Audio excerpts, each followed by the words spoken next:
ఒక్క అడుగు కూడా వెనకడుగు వేయకుండా ఎన్నో కేసుల మధ్యన, ఎన్నో నిర్బంధాల మధ్యన ఎన్నో పోరాటాలు కొనసాగించి విద్యార్థులకు మేలు చేయడం జరిగింది. యువజన కాంగ్రెస్ జిల్లా అధ్యక్షులుగా నియామకం కావడం జరుగుతుంది.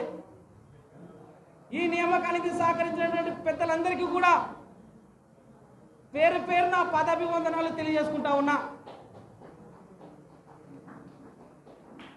ఈరోజు ఈ దేశంలో ముఖ్యంగా మన ఆంధ్రప్రదేశ్లో కాంగ్రెస్ పార్టీ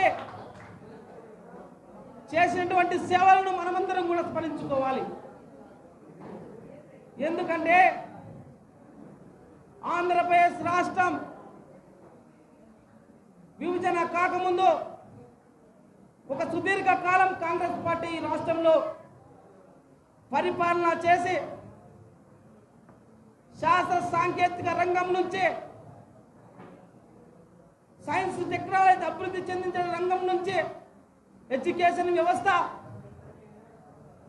మెడికల్ విద్యా వ్యవస్థ, హాస్పిటల్స్ అనేక రంగాలను అభివృద్ధి చేసినటువంటి చరిత్ర కాంగ్రెస్ పార్టీకి ఉంది.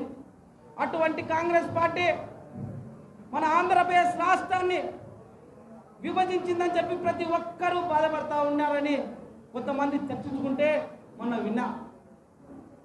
కాంగ్రెస్ పార్టీ విభజించింది వాస్తవం. ఆ రోజు కాంగ్రెస్ పార్టీ అధికారంలో ఉంది. మన రెండు రాష్ట్రాల అభివృద్ధి దృష్ట్యా విభజించడం జరిగింది. విభజించినటువంటి సమయంలో ఆంధ్రప్రదేశ్కి ప్రత్యేక హోదా ఇస్తామన్నారు. అదేవిధంగా పరిశ్రమలు అభివృద్ధి కోసం అధిక నిధులు కేటాయిస్తామన్నారు. అనేక మంది నిరుద్యోగులకు, యువతకు ఉపాధి కల్పిస్తామన్నారు. మరి దురదృష్టవశాత్తు కాంగ్రెస్ పార్టీ దేశంలో అధికారం కోల్పోయింది. మరి కాంగ్రెస్ పార్టీ అధికారం కోల్పోతే